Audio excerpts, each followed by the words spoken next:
हम स्टडी करेंगे क्लास 12 के चैप्टर सेकंड का पार्ट थर्ड है, उस बारे में बात करेंगे। इससे पहले अपने पार्ट सेकंड पढ़ा था। उस पार्ट सेकंड के अंदर आपको ध्यान रखना है कि आवर्त विधि पात्रों में जो परागकोश होता है, उस परागकोश के अंदर लघु बीजाणु ध्वनियों का विकास होता है। और परागकोश की जो संरचना होती है उस बारे में अपने पढ़ा था। तो संरचना में सबसे बाहर की ओर जो आवरण होता है उसे एपिडर्मिस या बाह्य त्वचा कहेंगे। एपिडर्मिस या बाह्य त्वचा होती है, उसके नीचे का स्तर होता है वह एंडोथीसियम या अंतस्थिसियम होता है। उसके बाद में 1 से 3 स्तरीय मिडल लेयर उपस्थित होती है और फिर टेपिटम उपस्थित होती है। ये तो परागकोश भित्ति का निर्माण करेंगे। इस प्रकार से परागकोश के बाहर की ओर भित्ति बनेगी, उसे परागकोश भित्ति कहा जाता है। और परागकोश भित्ति के अंदर 4 लघु बीजाणुधानी या परागकूट का निर्माण होता है। और लघु बीजाणुधानी होती है, उसके भीतर की ओर देखेंगे आप तो इस प्रकार से कोशिकाएं उपस्थित होती हैं और इन कोशिकाओं को अपन क्या कहेंगे, बीजाणुजन उत्तक कहा जाता है। तो लघु बीजाणुधानी होती है, उसके अंदर उपस्थित उत्तक होगा, उसे अपन क्या कहेंगे, बीजाणुजन कोशिकाएं या बीजाणुजन उत्तक कहा जाता है। ये कोशिकाएं हैं वो कौन सी है, बीजाणुजन कोशिकाएं हैं। बीजाणुजन कोशिकाएं हैं, ये अपन को ध्यान रखना है। और ये बीजाणुजन कोशिकाएं वो किससे बनती हैं, तो कल अपने परिवर्धन के बारे में देखा था कि प्राथमिक जो बीजाणुजन कोशिकाएं उससे बीजाणुजन उत्तक या बीजाणुजन कोशिकाओं का निर्माण होता है। तो प्राथमिक बीजाणुजन कोशिकाएं होगी, ये कैसी होती हैं, द्विभुज होती हैं। इन्हीं प्राथमिक बीजाणुजन कोशिकाओं से लघु बीजाणुओं का निर्माण होता है और लघु बीजाणुओं के निर्माण की प्रक्रिया को अपन क्या कहते हैं, लघु बीजाणु जनन कहा जाता है। अब ध्यान दें, इस प्रकार से लघु बीजाणु जनन होगा तो इन प्राथमिक लघु बीजाणु जनन कोशिकाएं होगी, उनसे आपको देखना लघु बीजाणु मात्र कोशिकाएं बनेगी। और लघु बीजाणु मात्र कोशिकाएं होगी, ये लघु बीजाणु मात्र कोशिकाएं अर्धसूत्री विभाजन करके और लघु बीजाणुओं का निर्माण करते हैं। और इस प्रक्रिया को अपन क्या कहेंगे, लघु बीजाणु जनन कहते हैं। तो इसमें आप ध्यान देंगे कि परागकोश के अंदर उपस्थित परागकोश की लघु बीजाणुधानी में, परागकोश की लघु बीजाणुधानी में उपस्थित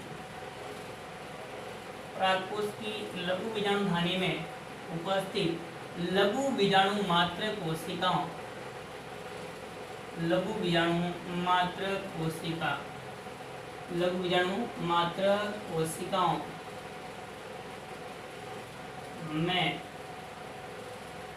अर्धसूत्री विभाजन, कोशिकाओं में अर्धसूत्री विभाजन से 4 अगुणित लघु बीजाणुओं का निर्माण होता है। अर्धसूत्री विभाजन से 4 अगुणित लघु बीजाणुओं का निर्माण होता है।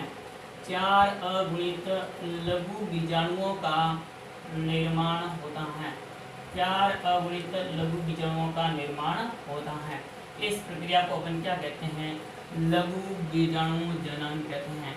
इस प्रक्रिया को अपन क्या कहेंगे, लघु बीजाणु जनन कहते हैं।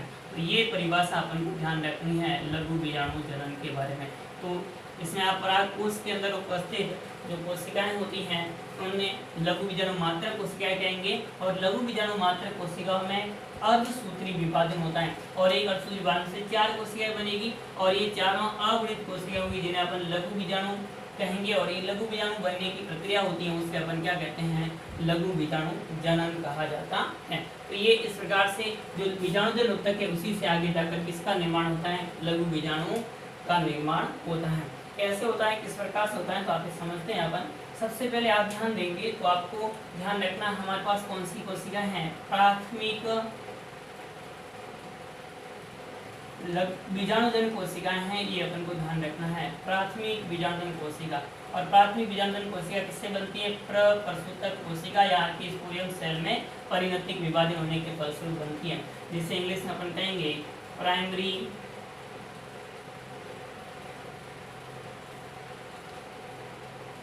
Sporogenous sales. और ये प्राइमरी स्पोरोजीनियस सेल्स होती है, किस प्रकार की होती है, 2n होती है, द्विगुणित होती है। और ये द्विगुणित या 2n सेल्स होती हैं, इस सेल्स के अंदर आप ध्यान देंगे तो आपको क्या ध्यान रखना है कि यही सेल आगे जाकर किस रूप में काम करती है, लघु बीजाणु मात्र कोशिका के रूप में कार्य करती हैं। लघु बीजाणु मात्र कोशिका के रूप में कार्य करती हैं। ये भी कोशिकाएं किस प्रकार की होगी, 2n होती हैं। लघु बीजाणु मात्र कोशिका, यहाँ से अपन कराएंगे माइक्रोस्पोर मदर सेल्स कहा जाता है। तो माइक्रोस्पोर मदर सेल्स का निर्माण हो जाता है। ये माइक्रोस्पोर मदर सेल्स होती है, यही सेल पराग कणों के रूप में भी परिवर्तन होगी। इस कारण से इन्हें अपन क्या कह सकते हैं, पराग मात्र कोशिका भी कह सकते हैं। तो इसी कोशिका का क्या नाम दे सकते हैं अपन, पराग मात्र कोशिका नाम दे सकते हैं, या पोलन मदर सेल नाम दे सकते हैं। तो पोलन मदर सेल या पराग मात्र कोशिका, ये कोशिकाएं भी किस प्रकार की होगी, द्विगुणित होती हैं। इन द्विगुणित कोशिकाओं में आप ध्यान देंगे तो अर्धसूत्री विभाजन होता है। यहाँ पर कौन सा विभाजन होगा, मियोसिस होता है, अर्धसूत्री विभाजन होता है, अर्धसूत्री विभाजन होता है। तो अर्धसूत्री विभाजन या इसमें क्या होगा, मियोसिस होता है। और अर्धसूत्री विभाजन या मियोसिस होने से लघु बीजाणु मात्र कोशिकाओं से लघु बीजाणुओं का निर्माण होता है। और ये लघु बीजाणु किस प्रकार के होते हैं, अगुणित होते हैं। तो अगुणित लघु बीजाणु बनते हैं। और आपको पता होगा कि अर्धसूत्री विभाजन होने के फलस्वरूप कुल कितने लघु बीजाणु बनेंगे, तो 4 बनेंगे। क्योंकि अर्धसूत्री विभाजन होता है, उसमें अर्धसूत्री विभाजन फर्स्ट और सेकेंड दोनों होने के बाद में कुल कोशिकाओं की संख्या बनती है, वो कितनी बनती है, 4 बनती है। तो इस प्रकार से 4 लघु बीजाणु बनते हैं। ये किस प्रकार के होंगे, अगुणित होते हैं। यहाँ पर ये संरचना किस प्रकार की थी, द्विगुणित थी। यानी पराग मात्र कोशिका या लघु बीजाणु मात्र कोशिका होती है, वह द्विगुणित होती है। और उसमें मियोसिस होता है, अर्धसूत्री विभाजन होता है, जिससे 4 अगुणित लघु बीजाणु बनते हैं। ये चारों अगुणित लघु बीजाणु होते हैं, वे लघु बीजाणु इस प्रकार से एक दूसरे से जुड़े हुए उपस्थित होते हैं, चतुष्क के रूप में उपस्थित होते हैं। तो इस प्रकार से 4 लघु बीजाणुओं का निर्माण हो जाता है। और ये चारों लघु बीजाणु होते हैं वो आपस में जुड़े हुए होते हैं। तो ये चारों लघु बीजाणु आपस में क्या रहेंगे, इस प्रकार से जुड़े हुए रहते हैं। और इसे ये इस प्रकार से 4 लघु बीजाणु बन गए। और ये किस प्रकार की कोशिका होगी, हैप्लॉइड्स होती हैं, अगुणित होती हैं। तो इस प्रकार से अगुणित 4 लघु बीजाणु आपस में जुड़े हुए रहते हैं। और जोड़ने के लिए एक प्रोटीन उपस्थित होता है, जिससे कैलोज प्रोटीन, और कैलोज प्रोटीन से इनकी मध्य बंध बनेगा, तो उसे अपन कैलोज बंधन कहते हैं। तो इसमें मध्य कौन सा बंधन उपस्थित होगा, कैलोज बंधन। और कैलोज बंधन से ये लघु बीजाणु चतुष्क के रूप में उपस्थित होते हैं। तो ये क्या किस रूप में उपस्थित होते हैं, लघु बीजाणु चतुष्क के रूप में उपस्थित होते हैं। तो ये लघु बीजाणु चतुष्क के रूप में उपस्थित होते हैं। इस प्रकार से अपन देखते हैं कि प्रत्येक सक्रिय लघु बीजाणु मात्र कोशिका, प्रत्येक सक्रिय लघु बीजाणु मात्र कोशिका, लघु बीजाणु मात्र कोशिका अर्धसूत्री विभाजन करके, अर्धसूत्री विभाजन करके 4 लघु बीजाणुओं का निर्माण करते हैं। कितने लघु बीजाणुओं का निर्माण करेंगे, 4 लघु बीजाणुओं का निर्माण करते हैं। ये लघु बीजाणु चतुष्क के रूप में व्यवस्थित होते हैं। ये लघु बीजाणु ये किस रूप में व्यवस्थित होते हैं, ये लघु बीजाणु चतुष्क के रूप में व्यवस्थित होते हैं, चतुष्क के रूप में व्यवस्थित होते हैं, रूप में व्यवस्थित होते हैं, व्यवस्थित होते हैं। ध्यान दें, आपको क्या ध्यान रखना है, प्रत्येक सक्रिय लघु बीजाणु मात्र कोशिका होगी, उसमें अर्धसूत्री विभाजन होगा। और अर्धसूत्री विभाजन होने से 4 लघु बीजाणुओं का निर्माण होता है। और ये चारों लघु बीजाणु किस प्रकार के होंगे, अगुणित। और इस प्रकार से चारों लघु बीजाणु एक दूसरे के साथ जुड़े हुए रहते हैं और जुड़कर की व्यवस्था के रूप में उपस्थित लघु बीजाणु चतुष्क कहते हैं। आवर्त विधि पादपों में लघु बीजाणु चतुष्क होते हैं, वे 5 प्रकार के देखे जाते हैं। तो आप ध्यान देंगे कि ये चतुष्क निम्न 5 प्रकार के होते हैं। ये चतुष्क निम्न 5 प्रकार के होते हैं। ये चतुष्क निम्न 5 प्रकार के होते हैं, वो अपन को ध्यान रखना है। कौन कौन से 5 प्रकार है, उसमें आप 5 प्रकार ये ध्यान रखेंगे। पहला टाइप्स है या पहला प्रकार आपको ध्यान रखना है, वो ध्यान देंगे, वो आपको ध्यान रखना है चतुष्फलकीय। कौन सा ध्यान रखना है, चतुष्फलकीय, या जिससे अपन टेट्राहाइड्रल कहेंगे। चतुष्फलकीय यहाँ से अपन क्या कहेंगे, टेट्राहाइड्रल कहते हैं। तो चतुष्फलकीय या टेट्राहाइड्रल हो गया। दूसरा आपको प्रकार इसमें ध्यान रखना है, वो ध्यान रखना है समद्विपार्श्विक, समद्विपार्श्विक समपार्श्विक प्रकार के होते हैं। आइसोबाइलेटरल समद्विपार्श्विक या आइसोबाइलेटरल होते हैं। तो इस प्रकार से आइसोबाइलेटरल प्रकार के दूसरे होंगे। तीसरा आपको इसमें ध्यान रखना है, वो ध्यान रखना है क्रॉसित या डेकुसेट प्रकार का, क्रॉसित या डेकुसेट प्रकार का ध्यान रखना है। और चौथा प्रकार आप ध्यान देंगे टी आकार, कौन सा ध्यान रखना है, टी आकार का या टी शेप होते हैं। तो टी शेप होते हैं, ये अपन को ध्यान रखना है। और पांचवा इसमें आप ध्यान देंगे तो आपको ध्यान रखना है रेखिक। तो पांचवा यहाँ लिख रहा हूँ, पांचवा होगा वो कौन सा होगा, अरेखिक प्रकार का होता है, अरेखिक या जिसे अपन लीनियर कहते हैं। इस प्रकार से रेखिक या लीनियर प्रकार के होते हैं। तो ये 5 प्रकार के जो चतुष्क होते हैं वो देखे जाते हैं। पहला प्रकार ध्यान देंगे चतुष्फलकीय। तो इसमें आपको क्या ध्यान रखना है कि इसके अंतर्गत 3 लघु बीजाणु होते हैं, वो तो सामने की ओर दिखाई देते हैं। यानी इसमें लघु बीजाणु चतुष्क के अंदर लघु बीजाणु इस प्रकार से व्यवस्थित होते हैं कि बाहर सामने की ओर कितने लघु बीजाणु दिखाई देते हैं, तो केवल 3 लघु बीजाणु दिखाई देते हैं। चौथा लघु बीजाणु होता है वो इनके पीछे की ओर उपस्थित होता है। तो इस प्रकार की व्यवस्था में एक ही तल में 3 लघु बीजाणु दिखाई देते हैं। चौथा लघु बीजाणु होता है वह चतुष्क में पीछे की ओर उपस्थित होता है। इस प्रकार की स्थिति को जिसे अपन चतुष्फलकीय कहते हैं। तो इस प्रकार के लघु बीजाणु चतुष्क के अंतर्गत जो 4 लघु बीजाणु होते हैं उनमें से 3 लघु बीजाणु सामने की ओर दिखाई देते हैं, एक लघु बीजाणु उसके पीछे की ओर उपस्थित होता है। इसके उदाहरण ध्यान देंगे तो आपको ध्यान रखना है जो अधिकांश द्विबीजपत्री पादप हैं उनमें इस प्रकार का देखा जाता है। तो अधिकांश द्विबीजपत्री पादप, अधिकांश द्विबीजपत्री पादप होते हैं उन पादपों के अंदर टेट्राहेड्रल या चतुष्फलकीय प्रकार के लघु बीजाणु की व्यवस्था देखी जाती है। फिर उसके बाद में दूसरा अपन को ध्यान रखना है समद्विपार्श्विक। इसके अंदर आप क्या ध्यान देंगे कि इनमें जो लघु बीजाणु होते हैं वो चारों लघु बीजाणु एक ही तल में उपस्थित होते हैं। यानी इसके अंदर जो चारों लघु बीजाणु होते हैं वह लघु बीजाणु चतुष्क के एक ही तल में उपस्थित होते हैं और इस प्रकार की स्थिति होती है उसे अपन समद्विपार्श्विक कहा जाता है। तो इसमें चारों लघु बीजाणु होते हैं वह एक ही तल में उपस्थित होते हैं और इनका उदाहरण आप ध्यान देंगे तो अधिकांश एक बीजपत्री पादप होते हैं उनमें इस प्रकार का देखा जाता है। अधिकांश एक बीजपत्री पादप होते हैं उनमें इस प्रकार का देखा जाता है। तो अधिकांश एक बीजपत्री पादप होते हैं उनमें समद्विपार्श्विक प्रकार के होते हैं। फिर उसके बाद में अगला अपन को ध्यान रखना है क्रॉसित प्रकार का।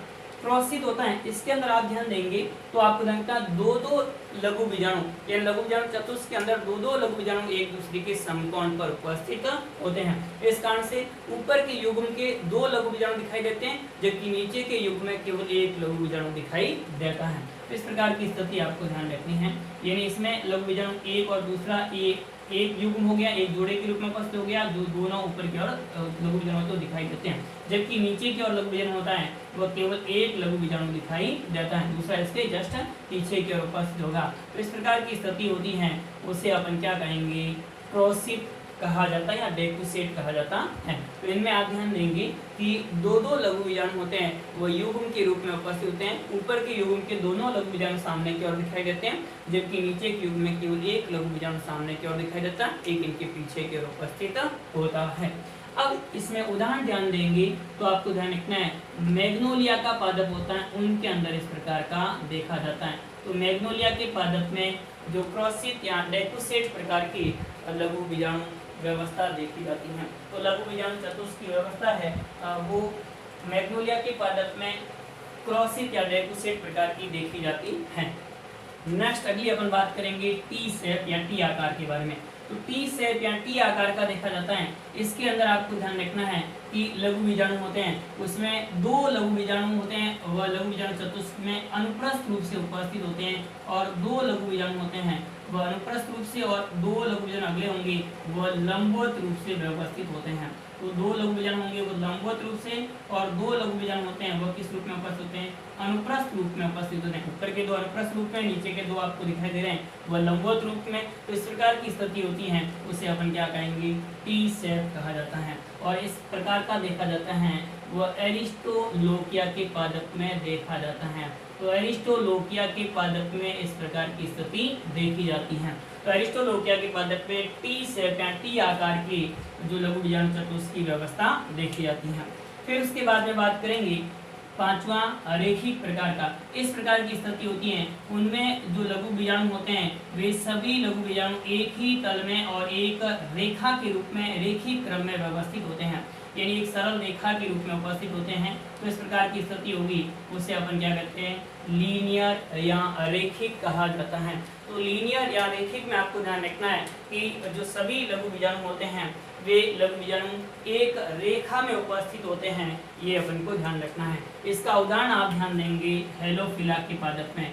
इसका उदाहरण आप किसको ध्यान रखना है, हेलोफिला के पादप में रेखिक प्रकार की व्यवस्था लघु बीजाणु चतुष्क के अंदर लघु बीजाणुओं की देखी जाती है।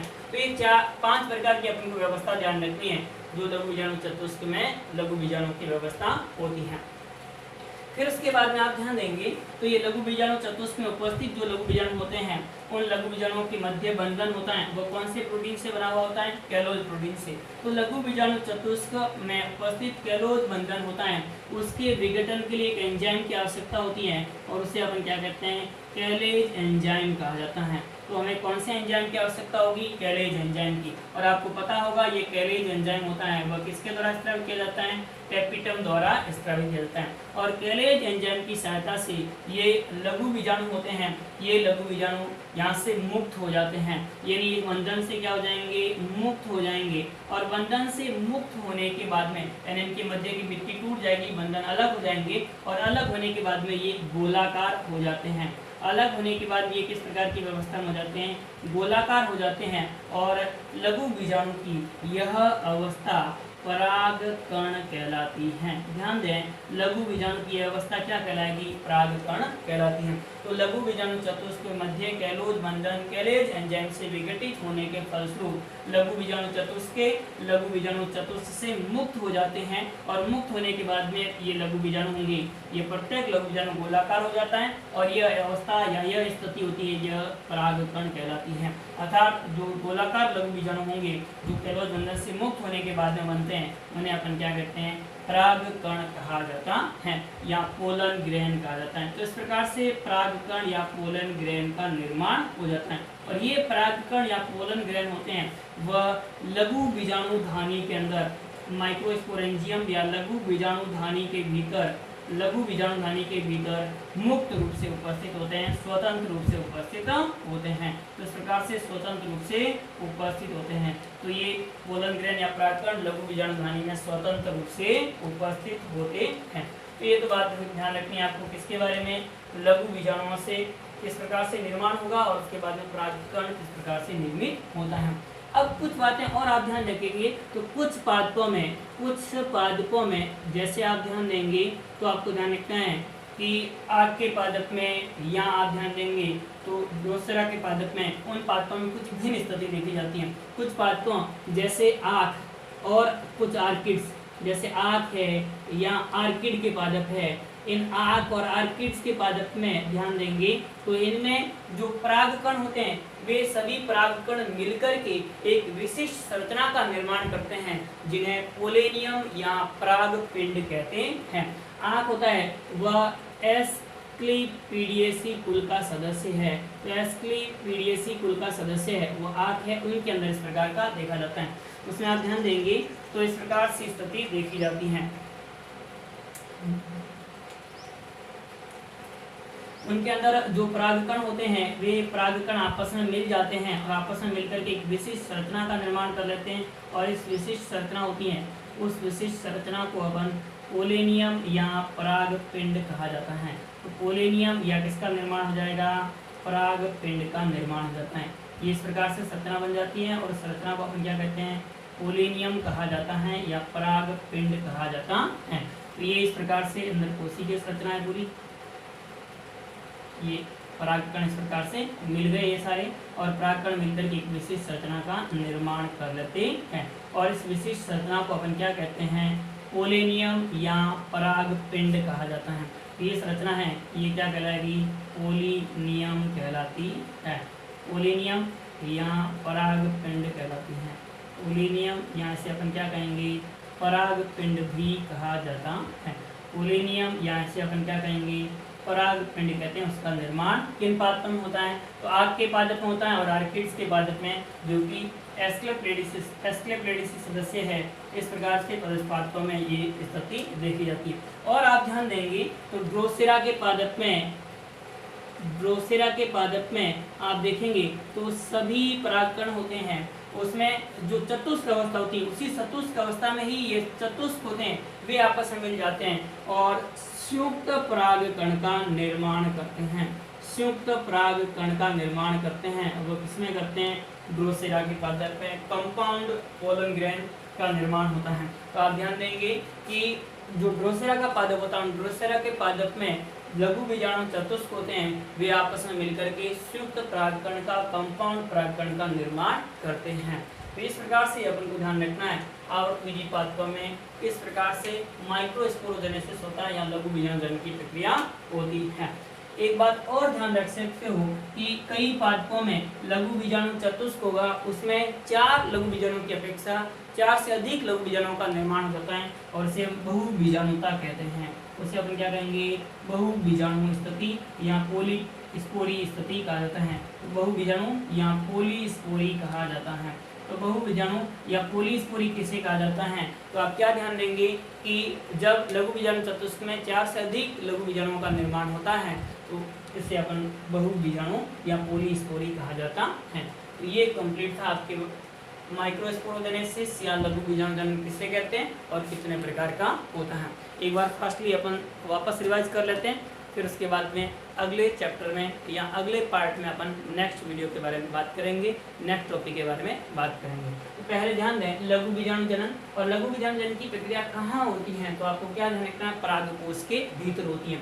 और परागकोश के भीतर लघु बीजाणु धानियां आपस होती हैं, 4 लघु बीजाणु धानियां होती हैं और इन लघु बीजाणु धानियों के अंदर प्राथमिक बीजाणुजनन कोशिकाएं आपस होती हैं और ये प्राथमिक बीजाणुजनन कोशिकाएं होती हैं, यही कोशिकाएं लघु बीजाणु मात्र कोशिका के रूप में कार्य करेगी। और लघु बीजाणु मात्र कोशिका मर्सुरी विभाजन होगा जिससे 4 अगुणित लघु बीजाणुओं का निर्माण होगा। इसी प्रक्रिया को लघु बीजाणु जनन कहते हैं। यानी प्राथमिक बीजाणुजनन कोशिका या प्राइमरी स्पोरजीनियस सेल्स थी, इससे लघु बीजाणु मात्र कोशिकाओं का निर्माण होगा।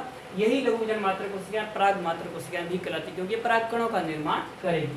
अब इन कोशिकाओं में अर्धसूत्री विभाजन होता है और इन कोशिकाओं में अर्धसूत्री विभाजन होने से 4 अगुणित लघु बीजाणु बनते हैं। ये लघु बीजाणु आपस में कैलोज बंधन से जुड़े हुए रहते हैं और कैलोज बंधन से जुड़े होने के कारण से ये चतुष्क के रूप में व्यवस्थित होते हैं, जिसे लघु बीजाणु चतुष्क कहा जाता है।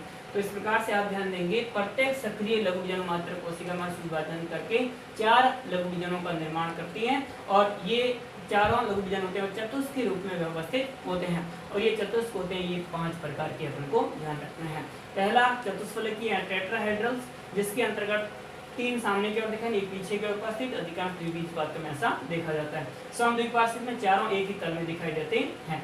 उदाहरण अधिकांश एक बीज पादप। प्रोसिक के अंदर आपको ऊपर के 2 युग्म में और नीचे के 2 युग्म में उपस्थित, ऊपर के युग्म में होंगे वो आपको ध्यान रखना है अनुप्रस्थ रूप में उपस्थित होते हैं और दूसरे आपको ध्यान रखना नीचे के युग्म के भी उसके लंबवत उपस्थित होते हैं। और इस प्रकार की स्थिति मैग्नोलिया में देखी जाती है। टी आकार का होता है, उसमें ऊपर के युग्म के अनुप्रस्थ नीचे के युग्म के लंबवत होते हैं, इस प्रकार का देखा जाता है एरिस्टोलोकिया में। और रैखिक प्रकार का होता है वह हेलोफिला के पादप में देखा जाता है। फिर उसके बाद हमने बात की थी ये चारों लघु बीजाणु होते हैं वह कैलोज बंधन के कारण से चतुष्क के रूप में व्यवस्थित होते हैं। कैलोज एंजाइम की सहायता से यह बंधन मुक्त होने के कारण से जो लघु बीजाणु है वो मुक्त हो जाएंगे और गोलाकार संरचना के रूप में परिवर्तित हो जाते हैं और इस स्थिति को अपन क्या कहेंगे, परागकण कहा जाता है। और ये परागकण होते हैं, ये परागकण लघु बीजाणु धानी के अंदर स्वतंत्र रूप से बिखरे हुए रहते हैं। कुछ पादपों में आप ध्यान देंगे जैसे आंख में या आर्किड्स में, ये आंख है एस्कलेपिडेसियस सदस्य है, इनके अंदर जो परागकण होते हैं वे आपस में मिलकर के और एक विशिष्ट रचना का निर्माण करते हैं जिसे पोलेनियम या परागपिंड कहा जाता है। पोलेनियम या परागपिंड का निर्माण होता है वो आंख में होता है और आर्किड्स में होता है। फिर ड्रोसेरा के पादप में आप देखेंगे तो कंपाउंड परागकण पोलन ग्रेन का निर्माण होता है, यानी इसमें लघु बीजाणु चतुष्क होते हैं, वे चतुष्क आपस में जुड़ जाते हैं और जुड़ करके संयुक्त परागकण का निर्माण करते हैं। कुछ पादपों में ये भी स्थिति देखी जाती है कि जो लघु बीजाणु चतुष्क उसमें 4 से अधिक लघु बीजाणु उपस्थित होते हैं और इस प्रकार की स्थिति को बहुबीजाणु या पॉलीस्पोरी कहा जाता है।